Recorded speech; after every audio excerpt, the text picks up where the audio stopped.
Oui, merci. Merci. Je voudrais d'abord, à mon tour, dire à quel point le vote de ce rapport est important. D'abord parce qu'il réunit une large majorité, plus de 2/3 des membres de ce Parlement, de cette Assemblée, à voter en faveur de ce rapport. Je voudrais d'ailleurs à ce sujet, même s'ils ne sont pas là parce qu'ils ne sont pas rapporteurs, remercier le groupe Vert qui n'a pas de rapporteur dans ces rapports, mais qui a malgré tout participé à ce compromis.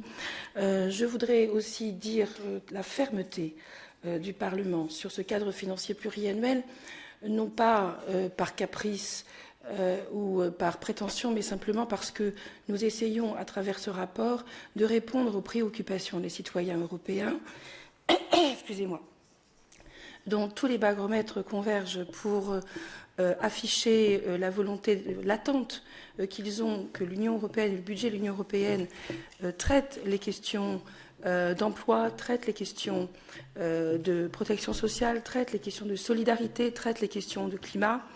Et nous avons essayé par ce rapport de répondre aux préoccupations des citoyens.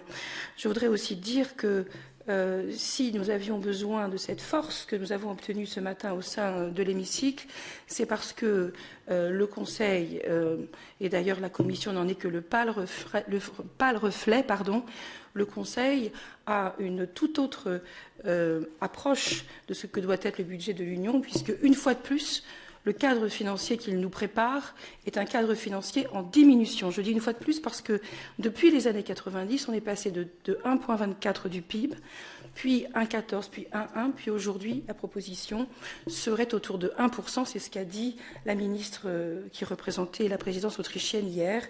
Et donc, ce que propose le Conseil est une régression grave du budget de l'Union européenne alors que ses compétences augmentent et que nous avons en responsabilité au sein du Parlement essayé tout simplement de mettre en adéquation les compétences qui sont attribuées à l'Union européenne avec les moyens, c'est-à-dire avec un budget à la hauteur. Voici donc en quelque sorte les conditions que pose le Parlement pour une négociation qui sera une négociation, oserais-je dire, musclée, difficile, mais pour laquelle le Parlement, fort de cette majorité ce matin, est bien déterminé à gagner.